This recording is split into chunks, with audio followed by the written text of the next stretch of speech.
भैया पोता है हम लोग, इसीलिए देखिए ये वाला छूटी हुई जमाबंदी के लिए है। ठीक, इनका ये छूटी हुई जमाबंदी का फॉर्म है। जिनका जमाबंदी छूट गया है, नेट पर नहीं चढ़ा है, उनके लिए ये वाला फॉर्म भर करके दे दिया जाएगा। इसमें अंचल अधिकारी सदर लिखना है, या जो अंचल के हैं ज़मीन है उससे संबंधित लिखना है। उसके बाद विषय लिखा हुआ है, हल्का हल्का में शीशो पूर्वी डालना है। आपका शीशो पूर्वी की ज़मीन है, शीशो पूर्वी डालना है। शीशो पश्चिमी की ज़मीन है तो शीशो पश्चिमी डालना है। मौजा आपका हरिपुर के है, चकमुद्दीनपुर के है, हरपुर 1 हरपुर 2 है, 319/1 319/2 है। चकमुद्दीनपुर का थाना नंबर 318 है। यहाँ पे रसीद होगा, रसीद में जमाबंदी नंबर लिखा रहता है। जमाबंदी नंबर यहाँ लिख देना है। जमाबंदी नंबर कितना है, यदि वॉल्यूम और पृष्ठ संख्या दिया हुआ है तो ठीक है, नहीं दिया हुआ तो मैंडेटरी नहीं है, वो नहीं भी भर सकते हैं। जमाबंदी रैयत के नाम रसीद में लिखा रहता है कि इनके नाम से जमाबंदी चल रहा है, तो जमाबंदी रैयत के नाम और पिताजी के नाम यहाँ पे डाल देना है। उसके बाद पता डाल देना है, मोबाइल नंबर डालना है, आधार नंबर डालना है। अब यहाँ पे होता है कि मान लिया पिताजी के नाम से जमाबंदी चल रहा था, उनका मृत्यु हो गया है और 2 लड़का है या 3 लड़का, तो किनका मोबाइल डालना है या किनका आधार नंबर डालना है, जितना है उनका सभी का मोबाइल नंबर और आधार नंबर डाल देना है। ठीक, एक OTP जब ऑनलाइन किया जाएगा तो एक OTP आप लोग से मांगा जाएगा, वो OTP दे देना है आप लोगों का। ठीक, अब यहाँ पे यदि ज़मीन आपको केवाला से प्राप्त है या तो खतियानी है, 2 टाइप की ज़मीन प्राप्त होता है, या तो खतियानी होगा या तो केवाला से होगा। खाता खेसरा तो सभी में रहता है, क्योंकि खाता खेसरा से ही ज़मीन पर होता है।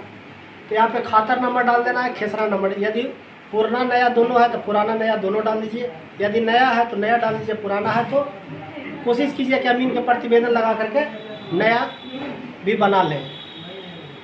जितना खेसरा में रकबा है उतना रकबा डाल देना है। चौहद्दी भी होता है, प्रत्येक खेसरा का चौहद्दी होता है, वो चौहद्दी यहाँ डाल देना है। यहाँ पे डाल देना है कि ज़मीन खतियानी है तो खतियानी डाल देना है, खरीदगी है यानी केवाला से प्राप्त है तो केवाला डाल देना है।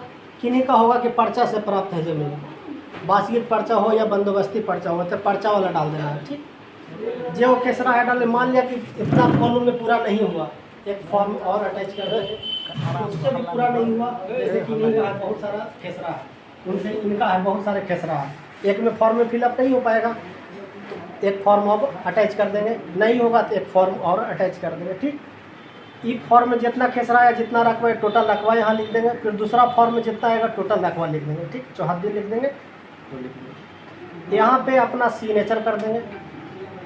उसके बाद फिर देखिए आपको क्या क्या दस्तावेज लगेगा। जो यहाँ पे पहला नंबर है, विहित प्रपत्र में आवेदन पत्र शपथ पत्र के साथ, शपथ पत्र इसमें दिया हुआ है, उसी को भर करके और सिग्नेचर कर देना है, मोबाइल नंबर डाल देना है। ठीक,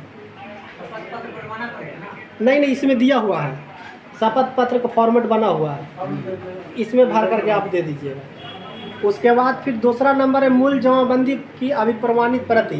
यदि जमाबंदी आपके पास है तो ठीक है, यदि नहीं है तो आप जमा कर दीजिएगा बिना जमाबंदी के। ठीक, उसके बाद फिर दाखिल खारिज यदि हुआ है तो उसका कोई शुद्धि पत्र वगैरह होगा, यदि होगा तो ठीक है, नहीं है तो कोई दिक्कत नहीं है। चौथा में है कि यदि ज़मीन वास्तविक पर्चा या बंदोबस्ती पर्चा से प्राप्त है तो उसका पर्चा वाला फॉर्मेट लगा दीजिएगा, पर्चा जो है उसका फोटोकॉपी लगा दीजिएगा। पाँचवा में वही शुद्धि पत्र, दाखिल खारिज होता है तो शुद्धि पत्र भी होता है, सब आप लोग जानते होंगे। अभी नया में उसको करेक्शन स्लिप बोलते हैं, जो ऑनलाइन दाखिल खारिज होता है, वो वाला लगा दीजिएगा, यदि है तो ठीक है, नहीं हो तो नहीं। छठा में है कि भू लगान की रसीद, लगान रसीद तो सभी के पास होगा, वो लगान रसीद लगा देना है। उसके बाद फिर है कि खतियान की स्व अभिप्रमाणित प्रति, खतियान होगा तो खतियान में अपना नीचे स्व सिग्नेचर कर देना है, वो वाला अटैच कर देना है। उसके बाद फिर 8वां में है कि हित अर्जित करने के संबंधित साक्ष्य। यदि ज़मीन केवाला से प्राप्त है, हित अर्जित का मतलब ज़मीन कैसे प्राप्त आपको हुआ, केवाला या खतियान से या बास्केट पर्चा बंदोबस्ती पर्चा से, जो होगा वो छाया प्रति लगा देना है। 9वां में है कि मिलजुमले रकबा के मामले में मापी प्रतिवेदन। क्या होता है ना कि 2 या 3 खेसरा मिला करके एक ही जगह रकबा लिख दिया जाता है। मान लिया 3 खेसरा है, सब एक जगह कर करके लिख दिया गया 5 कट्ठा।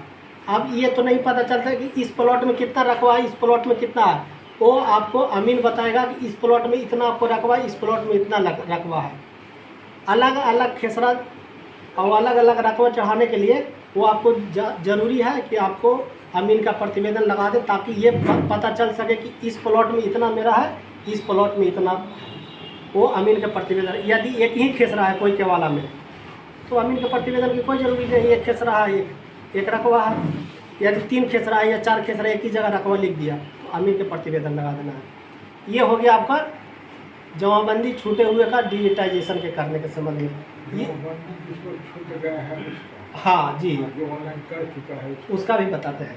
ये छूटा हुआ वाला क्या है, ये एक हो गया। इनमें इसमें कोई किन्हीं का कोई दिक्कत, इधर घुमा लीजिए, किन्हीं का कोई दिक्कत है, ना, ठीक है। कुछ समझने में कोई दिक्कत?